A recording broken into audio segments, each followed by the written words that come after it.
Guys நம்ம இன்னைக்கு கேம்ல புதுசா விட்டு இருக்க இந்த ஒபிட்டோ பண்டல்லாம் ஸ்பின் பண்ணி எடுக்க போறோம். டோக்கன்ஸ் நம்ம கிட்ட மேல பாருங்க 10 இருக்கும். எக்ஸ்ட்ரா வர ஃப்ரீ ஸ்பின் ஒன்னு இருக்கும். சோ நமக்கு இந்த 11 ஸ்பின்ல இந்த பண்டல் கிடைச்சதா இல்லையான்னு வீடியோ ஃபுல்லா ஸ்பின்னிங் குள்ள போறதுக்கு முன்னாடி நம்ம சேனலை நீங்க இன்னும் சப்ஸ்கிரைப் பண்ணாம இருந்தீங்கன்னா சப்ஸ்கிரைப் பண்ணிக்கோங்க. அப்படியே ஒரு லைக்கை மட்டும் கொடுத்துட்டு வீடியோ கண்டினியூ பண்ணுங்க. சோ ஃபர்ஸ்ட் ஸ்பின்னா பாத்தீங்கன்னா 5 டோக்கன் கொடுத்து விட்டுலாம். ரைட் 5 டோக்கன் பார்த்தீங்கன்னா நாசமா போயிடுச்சு. ஸோ அடுத்து வாங்க ஃப்ரீ ஸ்பின் பண்ண போயிடலாம். இதுலேயே ஒன்றையும் கொடுக்க மாட்டான்னு தெரியும், பட் இருந்தாலும் சும்மா சுற்றி விடுவோம்.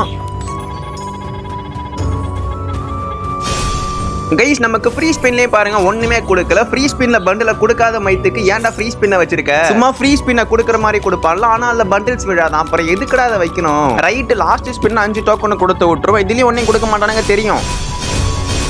நான் தான் சொன்னல கொடுக்க மாட்டானுங்கன்னு. அட்லீஸ்ட் டோக்கன் பாருங்க 10 கொடுத்தா கூட ஓகே தான். 5மே பார்த்து டோக்கன்ஸ் ஒன்னா கொடுத்துருக்கானுங்க. கைஸ் நீங்க இந்த பண்டில டைமண்ட் கொடுத்து எடுத்தீங்களா இல்ல ஃப்ரீ ஸ்பின்ல எடுத்தீங்களான்னு மறக்காம கமெண்ட் செக்ஷன்ல சொல்லிட்டு போங்க, தெரிஞ்சுக்கலாம்.